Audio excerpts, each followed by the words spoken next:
राजाओं की पहली पुस्तक अध्याय 9। सुलेमान को परमेश्वर का दर्शन। जब सुलेमान यहोवा के भवन और राजभवन को बना चुका और जो कुछ उसने करना था उसे कर चुका, तब यहोवा ने उसे गिबोन में उसको दर्शन दिया था, वैसे ही दूसरी बार भी दर्शन दिया। यहोवा ने उससे कहा, जो प्रार्थना गिड़गिड़ाहट के साथ तूने मुझसे की है उसको मैंने सुना है।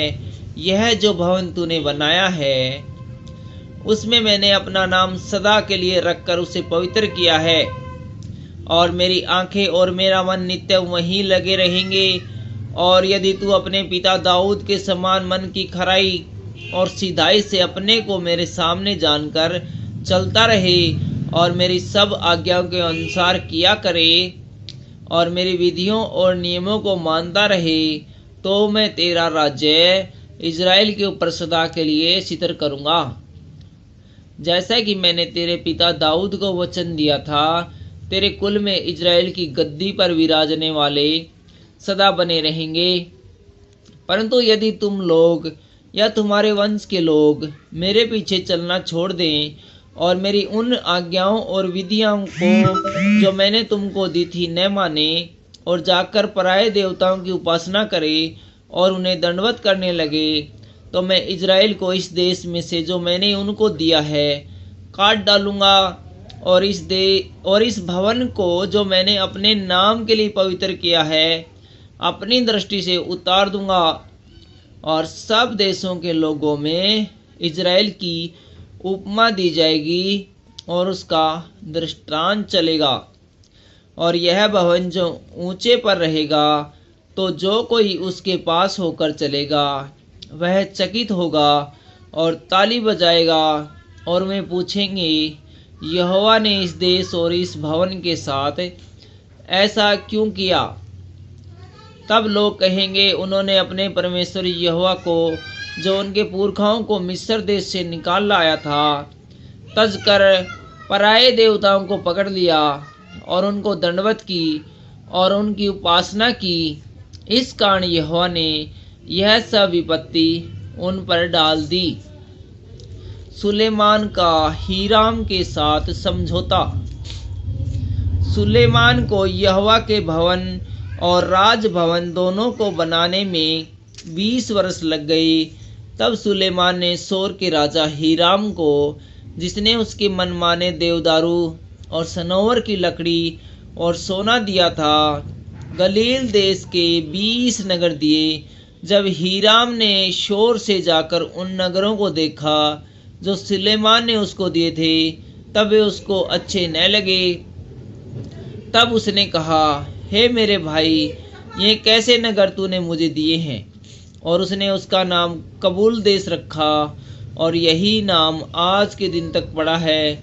फिर हीराम ने राजा के पास 120 की कार सोना भेजा। सुलेमान के अन्य कार्य।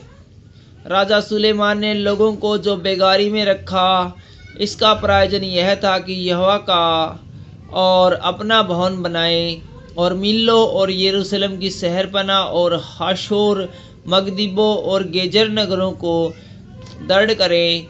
गेजेर परमेश्वर के राजा फिरौन ने चढ़ाई करके उसे ले लिया था और आग लगाकर फूंक दिया और उस नगर में रहने वाले कनानियों को मार डाला और उसे अपनी बेटी सुलेमान की रानी निज भाग करके दिया।